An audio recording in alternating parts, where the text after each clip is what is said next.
Section 377 గురించి ఇక్కడ అందరికీ తెలుసని అనుకుంటున్నాను. దాన్నిప్పుడు డీక్రిమినలైజ్ చేశారు. ఈ నిర్ణయం రావడంతో యువతకి ముఖ్యంగా ఎంతో సంతోషంగా ఉంది. ఈ సంతోషాన్ని మేము మా పేరెంట్స్‌తో, మా ఓల్డర్ జనరేషన్‌తో పంచుకుంటాం కదా! మేము ఈ విషయం మా పెద్దవాళ్ళకు చెప్పినప్పుడు వాళ్ళు ఏమంటారంటే, మేము మీతో ఈ విషయంలో డిబేట్ చేయట్లేదు. మేము మా ఉద్దేశాలు మీ మీద రుద్దము కూడా. కానీ ఇది మా మతానికి విరుద్ధం అంటున్నారు. ఈ విషయంలో మీ ఉద్దేశం ఏంటి అంటే, ఎల్జీబీటీ కమ్యూనిటీ గురించి, హోమ్సెక్సువాలిటీ గురించి, మతానికి సంబంధించి మీ అభిప్రాయం ఏంటి సద్గురు? దీనికి మీ సమాధానం?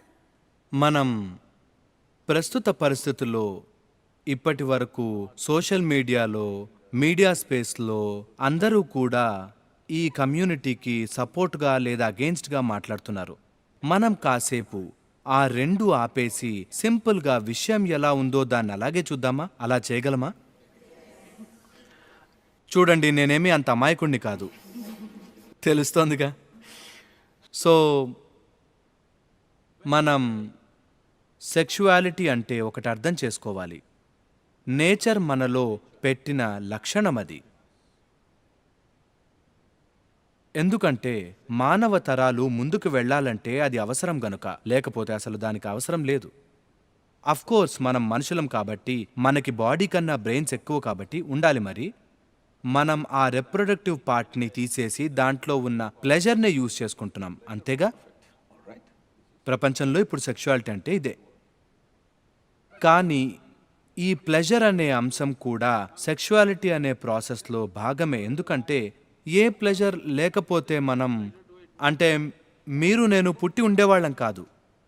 అందులో ఏ రకమైన ప్లెజర్ లేకపోతే మన పేరెంట్స్ ఆ పని చేసి ఉండేవాళ్ళు కాదు, అవునా కాదా? మనం దానివల్లే ఇక్కడ ఉన్నాం. అందులో ఏ రకమైన సందేహము లేదు. అది దాచవలసిన విషయం కూడా ఏమీ కాదు. కానీ ఎవరికైనా సెక్షువల్ ప్రిఫరెన్స్ ఉన్నప్పుడు అది ఏ రకమైన రిప్రొడక్టివ్ ప్రాసెస్తో సంబంధం లేదనుకోండి, అది వాళ్ళ పర్సనల్ ప్రిఫరెన్స్. ఎందుకంటే ప్రతి వ్యక్తికి వాళ్ళ శరీరంతో ఏమేమి చేయాలో అది పూర్తిగా వాళ్ళ ఇష్టం, ఎందుకంటే అది వాళ్ళ శరీరం కాబట్టి.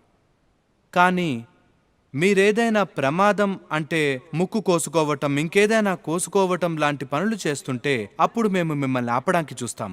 కానీ మీకు మీరు ఏ రకమైన హాని చేసుకోవట్లేదు, అది మీరు ప్రైవేట్ స్పేస్లో చేసుకుంటున్నారంటే అది పూర్తిగా మీ పర్సనల్ బిజినెస్. ఇప్పుడు వచ్చిన సుప్రీంకోర్టు డెసిషన్ ఏంటంటే, ప్రజలు తమ పర్సనల్ స్పేస్లో ఏం చేస్తున్నారనేది వాళ్ళ ఇష్టం. గవర్నమెంట్ మనుషుల బెడ్రూమ్లలోకి తొంగి చూడనక్కర్లేదు అనేదే లా. అంతేనా? ఇక ఇప్పుడు ఈ మతం విషయానికి వస్తే, ఇందులో మతానికి సంబంధించిన విషయం ఏమీ లేదు. మనం వాళ్ళని వేరుగా చూడడం, బాధ పెట్టడం చెయ్యక్కర్లేదు, వాళ్ళని జైల్లో వేయక్కర్లేదు, అది అసలు అవసరమే లేదు. కానీ అలాగని మనం దాన్ని ప్రమోట్ కూడా చేయకూడదు. మీరు దాన్ని మీ పేరెంట్స్ ఏదైనా చెబుతూ దాన్ని రిలీజియన్కి లింక్ చేస్తుంటే అర్థం రిలీజన్ని వాళ్ళు అథారిటీ అనుకుంటున్నారనమాట. మీరు ఆ అథారిటీని తీసేసి వాళ్ళు చెప్పే మాటల్ని వినండి. అది మీకు సెన్సిబుల్గా అనిపిస్తే చెయ్యండి, అలా కాదనిపిస్తే వాళ్ళకి పొలైట్గా చెప్పండి, నేను ఇలా ఆలోచించను అని.